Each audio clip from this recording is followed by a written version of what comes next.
This is Dave Bath and Beyond, and we're all about mortgages and more. My name is David Dowd, and this is my good friend Bathsheba Payoute with Groves Capital. and I'm with David James Investments, my own company, but my brokerage is Equity Smart Home Loans, where we can help out with over 160 different lenders nowadays, is what I'm hearing. So we have gotten some more lenders on board. So first and foremost, the recording of this particular video is actually on January 26, 2025. So make sure that you always check the guidelines on the day that you are having your questions or you're utilizing it, just in case. And also, if you would like to follow along, I'm going to place the URL of the Fannie Mae guidelines, which we'll be talking about today. More Fannie Mae guideline goodness. And also, there'll be a link in the description below if you don't want to have to type all that. So to make that easy. And this is our 10th session. So congratulations. Yes, we are so happy and we hope that you guys are learning something, and just make sure you guys comment, subscribe, and let us know how it's been helping you understand or any other topics you guys want us to talk about. Let us know your thoughts. Your feedback is a gift. Never forget that. So let's see here. Today, we're going to be covering 3 sections underneath Chapter B2-3, Property Eligibility. And we'll kick it off here with the first part, which is the General Property Eligibility.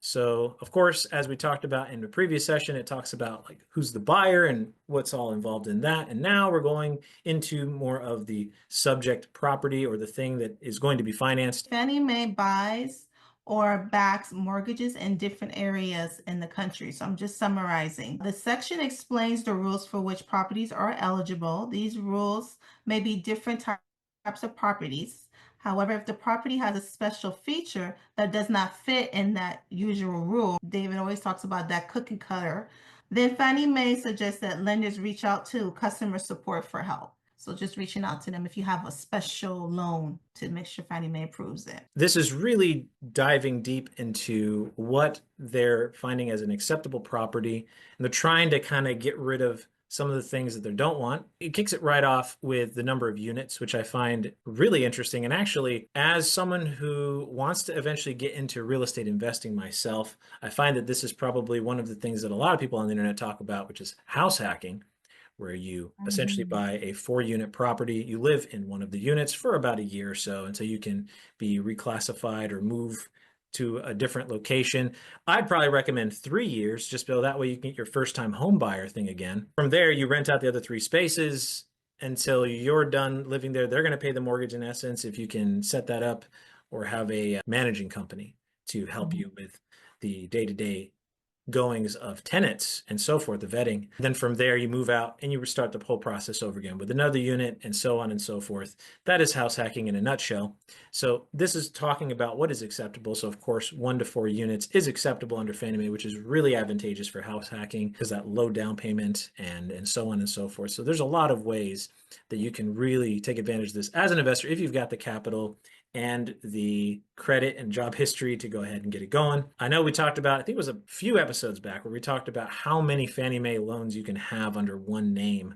And that number, I believe, is 10 still as of this recording. Property location, it kind of goes over that. Specifically for Fannie Mae, the United States, of course, including District of Columbia, Puerto Rico, or Puerto Rico, as they say, the U.S. Virgin Islands, or Guam. So that's cool that there's all these different places you can get. I think a lot of people are taking advantage of Puerto Rico, at least a few years back. Lesser taxes, I think it was, is a reason. Acceptable properties, property requirements is just the nature of the property. It has to be a livable place.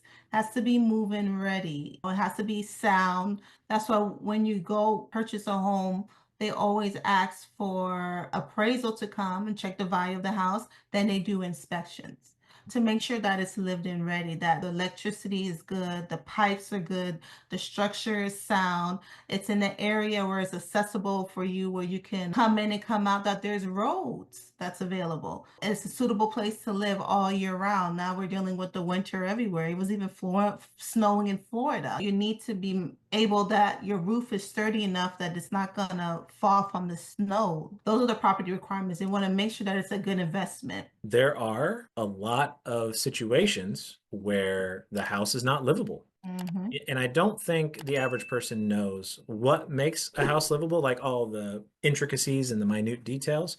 So what I would suggest on that one, go into it with the expectation that you would be okay with being there for one night. If you can say that comfortably, then there is a good likelihood that it is probably going to be okay with all of these circumstances. Obviously, some people are more well equipped to handle inconveniences than others. Let's just put it that way. If you're used to camping, then maybe your perspective might be a little off from what this is talking about. So I would definitely still read this. And of course, your mortgage professional, maybe one of us, can also help you to make that decision and making sure the property is good. But yeah, this just goes over some of the very specifics, and that's generally what it's all about.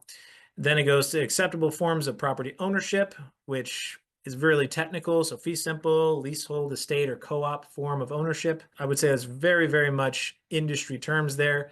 Definitely not average Joe terminology, a lot of jargon. So definitely talk with a professional. We have acceptable dwelling types. So of course, on an individual lot, condo project, co-op project, or planned unit development, or PUD as it's abbreviated, or subdivision project. So just kind of briefly going over what they expect in these cookie cutter deals. And of course, they go into the ineligible properties, vacant land, or land development properties. I can tell you firsthand as to why this is unacceptable in most cases. I just don't know what's going to happen with the land. If you buy land, how soon are you going to put property on it? What is Right. the real plan? Even commercial lending is very restrictive about buying vacant land. You really got to find an investor who's like, okay, I need to see the whole plan. What's the deal? You're going to buy this land, and then what are you going to do with it? Just answer all those questions ahead of time, especially if you're going to do commercial real estate. I found that that's pretty helpful. But yeah, as far as Fannie Mae goes, yeah, it's way outside their wheelhouse. So if you're a builder or developer, maybe that's more your wheelhouse. And another thing too, like when you buy vacant land, you have some stipulations is that you have within 3 years to build something in that land. Hmm. So you can't just have it vacant forever or you lose the opportunity of first time home buyer or that. That's why they, like you said, excellent point. They don't know what you're going to do with it, especially if it doesn't have any pipes or any wells, then they know like, hey, how realistic are you going to build a home and live in it? And then we can get our money secure. Everyone's just trying to make money at the end of the day, for better, for worse. But I think that that's another thing we have to keep in mind when we're trying to do something.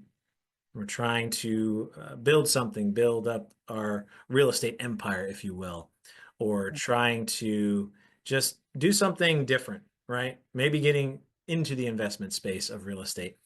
You have to keep in mind that at the end of the day, people that are going to help you fund these projects are also looking to get a return on their investment, an ROI. And so if the numbers don't play nice and it's too lopsided, then go into it expecting that they may say no, right? So that way you're not too disappointed and you can kind of find ways to rebuttal, find ways to maybe make that happen, find new value you can add to it. I think that's helpful for newer investors, especially. Let's see, we have properties that are not readily accessible by roads that meet local standards, so you got to be able to get there. Agricultural properties, such as farms or ranches, that's more in the commercial vein. Units in condo or co-op hotels. It says hotels, so it did say co-op and co above, so that can be confusing, but you got to finish the sentence, right? Hotels, right?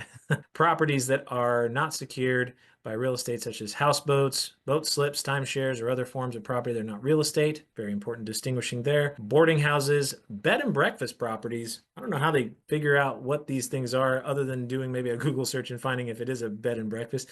And then properties that are not suitable for year-round occupancy regardless of location. And then it does say that group homes are not considered boarding houses. I guess that's just how they're clarified and how it's defined, and they are eligible. It's just basically it's a total opposite of what is eligible. Just a traditional home that you can live in up to 1 to 4 units. If you're trying to make a profit, then Fannie Mae, it's not here. They really just want to focus on you getting into a home. It talks about loan level price adjustments, which we've seen that before. LLPA comes back and Yeah. talks about how it's a matrix and how the values are fluctuating throughout time, like because it's a market. So there you have it, the quick overview version of general property eligibility. So always double check. It looks like about 3 almost 3 years ago. This was last updated. So your mileage may vary on when things are changing. So that's why I always say to check it out before you go. So we're not going to go into all the fine details because obviously that would take forever.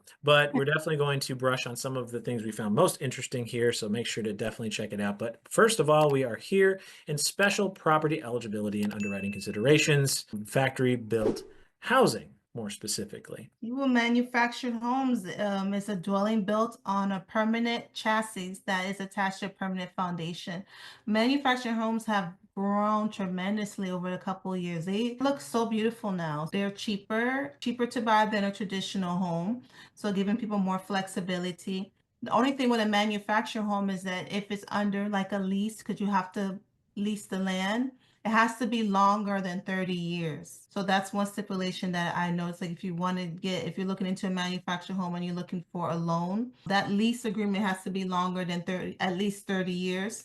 So that way it covers the mortgage. So they feel like, okay, you can afford it because that has to be included in the mortgage price. Where it is common in the market, Fannie Mae buys or bundles loan homes where the owner doesn't own the land and has a long-term lease to it. So that's what I was summing up. Manufactured homes, properties, as you can imagine, there is quite the plethora of different possibilities when it comes to manufactured homes or MH advantaged homes, as we'll talk about later in the section. But essentially, what they're trying to do here is take something that is very anything goes in a sense and they're trying to make it to where those anythings are more cookie cutter or more specific to what they deem acceptable. And so that's why they have this entire section dedicated to what is an acceptable manufactured homes. What are those conditions? And it's even based on what the state requires as well. Some of it's like that. It's like, hey, if the state requires that it has all of the plumbing or the electrical and it's up to the street and it's off of the wheels and it's attached permanently to a foundation and there's all these things where it's essentially very close to single family home at the end Right. of the day. It tries to take what would have been something that seems like you could buy it off of Amazon and make it into an actual single family home and whatever that entails. I've never personally done that, although I have seen some people on YouTube that are like, let's build a home. And it's like, that's pretty cool. But Yes. wow, all the logistics, right? But yeah, it does go into great vivid detail. And it talks about the HUD data plate. So I guess that's kind of like serial numbers for manufactured homes in a sense, but it's a Mhm. document that contains its specific serial number to identify the manufacturer, who built it, so on and so forth, kind of like VIN numbers on vehicles. And it says here, we got unit must be installed and occupied any other site or location except for the manufactured homes dealer's lot as a new unit. It talks about everything except, because right here it's just talking about manufactured homes, but later on it's going to start talking about MH, advantage properties, which is basically just making your life a little easier if you're following by the MH advantage properties. It just makes life easier for everybody because we know what we're going to be getting, and also there's expectations. So that's why they have a whole section dedicated to it. So we'll keep it moving here. Site preparation for delivery of manufactured homes must be completed. Of course, they're not going to finance a project that is ongoing. I think we've already talked about that in previous episodes for sure. Under construction, right? Permanently connected, right? Septic tanks, sewage systems, and other state requirements. There's that example I was talking about earlier, right? So depending on where you live, that may or may not be a little bit more in depth or not. But in my personal opinion, I mean, would you really want a property that's not attached to the sewage? Has to have running water, it has to have sewage, has to be permanent to the ground, especially if you live in Florida where we have hurricanes, you don't want it to fly away. So it has to No, be permanently to the ground. It has to be moved in ready. They're checking the roof and everything. the appraisals, right? Appraisals, yes. Investment property, great opportunity properties because I've seen people split those manufactured homes into little apartments and rent them out. What you can do if you get very creative with it, but Right. make sure you're following all the guidelines. You've got all your permits. You're using contractors who have all of their permits in line. I know a lot of folks that like to use under the table stuff to get things cheaper, but at the end of the day, it's going to come and bite you back. And so if you're going to be doing this legitimately, you want to do this right, you want to make sure nothing bites you back later. Yeah, it's going to cost more. Yes, it's probably going to take more time. You don't have to worry about it biting you back. Maintenance costs are the most, right? I think that's a good thing to aim for. So that could be another reason as to why it takes us someone longer to do something than maybe someone who did all this underhanded, or maybe they did all the work themselves. Hey, that's great. But make sure you got those permits, all right? I can't stress that enough. Get your permits in line, folks, because the government and the state officials are going to care, and they don't want you guys to get in trouble. So we've got manufactured homes, more talking about the structure, make sure that it's eligible, if it's modified, and so on and so forth. So it's a lot of very granular things. So now we jump into the MH Advantage property eligibility. And this is basically just going to be talking about how an MH Advantage has a lot more advantages, because there's expectations when it's built through this. You know what to expect when it comes to the roof. You know what to expect when it comes to the structure. You know what to expect when it comes to this and that. And that's how it gets deemed that. Kind of like the underwriting labs or UL number for roofs. You know, the roofing, they'll have UL numbers, and that can save you money on your insurance, on your property insurance, if you have like UL4, I think it is. That's like the best one. And so underwriting labs, it's kind of in that vein of standardization of structure. And in manufactured home space, I mean, that's huge. I mean, whoever comes up with that, that's like Microsoft or, Apple coming up with the operating system, for example. It standardizes things, and it's really nice. It makes it easier for the lender. It makes it easier for the borrower at the end of the day. It talks about the lender. It talks about what's the appraisal expectations, and then it doesn't really go into much more because, again, there's expectations that will be there. And then toward the tail end of this section, it just talks about modular, prefabricated, panelized, or sectional housing eligibility. So again, some more specifics. And to Bathsheba's point earlier, there are some people that have taken this and ran with it real hard and just came up with these crazy ideas. Like I think it's like those shipping crates. They have like people Yes, I've seen individual them. apartments. Isn't that cool? Like some of those look Yeah, really neat. beautiful. Yeah, Yes. I'm just like, wow, it's real modern. Never want to shy away from creativity, but again, let's make sure we're doing it the right way. Modular, prefabricated, panelized, and sectional housing, just expectations Fannie Mae has if you're going to utilize Fannie Mae for your mortgage on these types of properties. It's very high level. It's very, as you would expect, cookie cutter. I can't get away from that analogy. It's always there.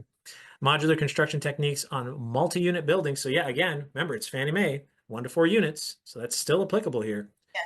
but just play by the rules, guys. With these modulars, prefabricated homes, these special unique homes, we see them all the time on TV. They make a cave into a home, or like you said, the crates into a home.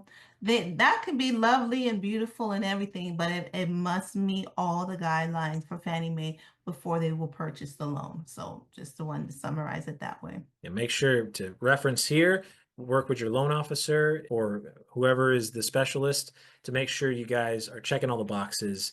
And the more you do that in the beginning, the better the transaction usually is. That's been my experience anyway with homes and stuff. So, all right. Well, nice little summary there. Let's move it on to the final section of today. More underwriting goodness, guys. So, underwriting consideration for leasehold estate. Leasehold escapes eligible property types, 1 to 4 units, condos, co-ops. As I was mentioning before, it has to be, the lease must have an unexpired term that exceeds the maturity date of the loan by 5 years or more. So we're going to get into that. Since you're leasing the property, the leasehold mortgage is a loan where the property owner does not own the land, but has a long-term lease to it. You're using the property, but lease is just more for long term. Renting is usually 1 year, 2 years.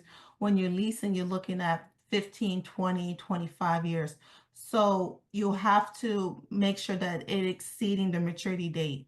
So to make sure that you are covered. Fannie Mae is always going to be first lien. They're always going to get their money first. So if something happens, they will be the right to get the money first when it comes to that. The appraisal must meet the requirements.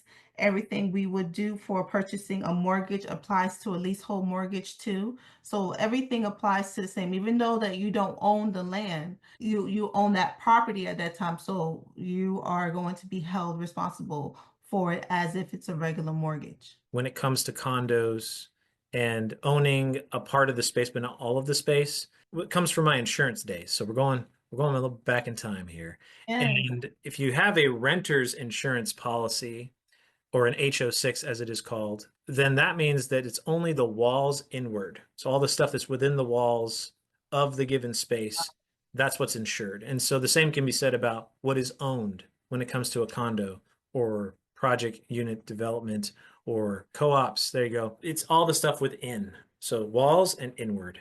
not the Mhm. full structure itself. That belongs to probably a group of people or a landlord or something to that effect. That's one easy way to think about, well, what are we talking about when we say leasehold estates? And how can you even have a mortgage for something you don't completely own?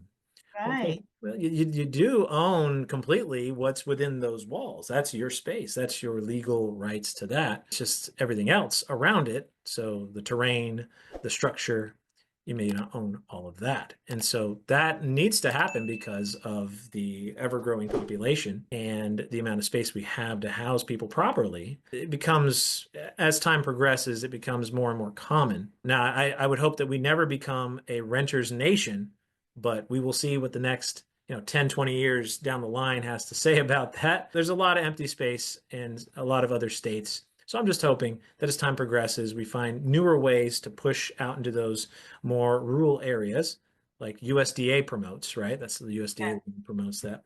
But we'll see what happens. But yeah, let's just kind of give us an easy way of thinking about condos and co-ops and those types of things. Like, well, how is that any different from a house? It's like, well, there's a big difference. And it can be a little bit complicated on the loan part from what I've heard. There's a little bit more red tape that's involved because there's other people involved in Yes. the transaction. We will help you if that is your situation and that's what you got going on. Remember, first lien position, very important for Fannie Mae and basically any other lender if it's going to be the space you're going to live in, especially because they want to get theirs. General requirements for leasehold mortgages. So we start just going into some of the more nitty gritty on what the Mhm. expectations are about going into this. I wouldn't say this is as bad as the manufactured homes. I think the manufactured homes is a much crazier place. That's like kit cars, like people that just Yeah. make whatever cars they want as long as it moves and use gas or whatever. It's like cool. This manufactured homes kind of feels like that, but this is a little bit more structured. There's only so many ways that this can be sliced, if you will. So that goes into all the details there. First lien talks about that right off the bat, just like Bathsheba was saying. Lease estates and improvements must constitute real property and be subject to a mortgage lien. So again, that's just who is the one that's responsible for funding that loan, right? That's what the lien is. So Yes. they want to be there. Appraisal must meet the requirements. Of course, that goes with any real estate or any sort of living space other than apartments. The loan must meet the applicable title insurance requirements. All rents, other payments, or assessments under the lease that have become due must be paid. So no past due, folks. Okay, remember, got to get your house in order. All right, folks. Never look down on someone who doesn't have their house in order. But let's have empathy and let's go, okay, so what are we going to do about it? What's Yes. going to be the first step to fixing this? That's the way I like to look at it. The lease must not be in default, of course, or any other provision of the lease or the lessor must not have claimed any such default, right? Definitely don't want that. Lease must be recorded in the appropriate land records, and the lease must be in full force effect and enforceable in all respect. Lease requirements. All right. So lender must ensure all leases associated with the subject property, regardless of the form of the lease, including a master lease, sublease, or unit lease. Yep, lots of leases. Comply with requirements below. And the lessee, I think that's how it's pronounced, or sublessee, when applicable, must be the borrower. Condo or PUD or PUD Homeowners Association, HOA, or the co-op cooperation for manufactured homes located in a condo or PUD project approved by PERS, the HOA must be the lessee without any further subleases. So a lot of legalese there because there's a lot of different hands where this property is sitting on top of. So you as the person living in the space, and then whoever owns the building, and then maybe whoever owns the land, they might not be the same person. Right. So whatever the agreements are, a lot of times with projects or PUDs, I guess I'll just call them, there will be some sort of HOA of some form. And the condominiums, they have an association, which is very much like an HOA. So there are some structures involved there, but because of that, there's a little bit more that's involved in terms of getting you that place. So just know that going into it. It's not going to be as easy as a single family home, but it's not impossible. Very much need to keep that in mind because that might be your only option. We got compliance with lease requirements may be satisfied. Of course, separate agreements incorporated into the lease, like addendums, amendment, or a rider, as they are called, little legalese for pieces of a contract, or the project's constituent documents, or the project documents, the co-ops, recognition agreement, or other agreements. Again, with co-ops, that's some legalese there. For units and projects subject to ground lease in which the HOA or the cooperation is the lessee, the lender must ensure the lease complies with the lease requirements unless project has been approved by Fannie Mae condo project manager, which is a thing. You might get the easy path if it's approved by that. That's basically what that is saying. Hopefully, that's what you get. That's your experience. Yes. And then, of course, it goes into regardless of the leasee, the lender must ensure the terms of the address the following. And then it's got 3 points there. The lease must be unexpired, not exceed the maturity date of the loan by 5 years or more. I think you were talking briefly about that previously.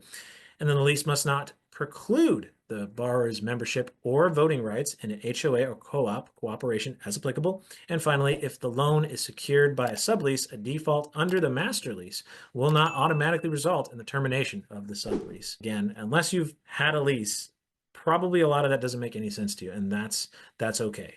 This is meant for those who are going through it or those who are trying to get into it. So we got the following table for the lease requirements. So we're going to start breaking that down here. We have lease requirements is if the borrower is the lessee is one column. And then the other one is the lease requirements if the HOA or the co-op cooperation is the lessee. So different expectations. It looks like, if I'm just going to quickly skim, it looks like, of course, it's easier if the co-op corporation or HOA is in charge. Obviously, there's less expectations of you. The lease should include protection for the lender's money if the property is taken away by the government. So if you are the lessee and for some reason the government takes your home, if it's eminent domain or for any reason, you should have some protection to getting your money back.